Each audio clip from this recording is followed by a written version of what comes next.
শিশুটা অনেক অস্থির বা অনেক চঞ্চল, এটা কিন্তু কোনো রোগ না, এটা একটা সমস্যা যেটাকে আমরা বলি সেন্সরি সমস্যা। জি, সেন্সরি প্রসেসিং ডিসঅর্ডার শিশুদের মধ্যে অতি চঞ্চলতা বা মনোযোগের ঘাটতিটা দেখা দিতে পারে। সেক্ষেত্রে যখন শিশুটা সেন্সরি সিকিং করে, এটা কিন্তু একটা সাধারণ শিশুর মধ্যেও থাকতে পারে। জি, আপনার শিশুটাকে অবশ্যই একজন অকুপেশনাল থেরাপিস্টের কাছে নিয়ে আসবেন। অকুপেশনাল থেরাপিস্ট তারা অ্যাসেসমেন্ট করে দেখবেন যে শিশুটার সমস্যাটা আসলে কোথায়, পরীক্ষা করে দেখবেন। তারপর আপনাকে বাসায় একটা হোম প্ল্যান দিবেন, সেই অনুযায়ী আপনি বাসায় কাজ করবেন দয়া করে।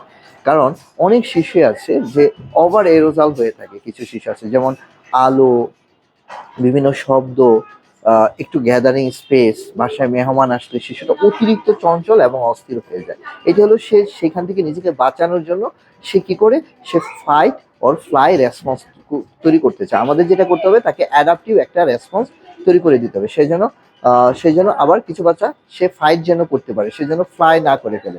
ওই বাচ্চাগুলো প্রচুর কান্নাকাটি করে, নতুন কোনো পরিবেশে গেলে নিজেকে সেট করতে পারে না। সেক্ষেত্রে আমি যেটা বলবো যে হাইপার অ্যাক্টিভিটি এটা কিন্তু শিশু কোনো রোগ বা কোনো রোগ নয়, এটি একটি ব্রেইনের একটা ডিসঅর্ডার, একটি ব্রেইনের একটা সমস্যা। ব্রেইনের যে সেন্সরি যে সিস্টেমগুলো আছে সেগুলো একটার সাথে আরেকটা যখন কানেকশন হয় না, তখন এই সমস্যাটা হয়। ভালো থাকবেন, সুস্থ থাকবেন।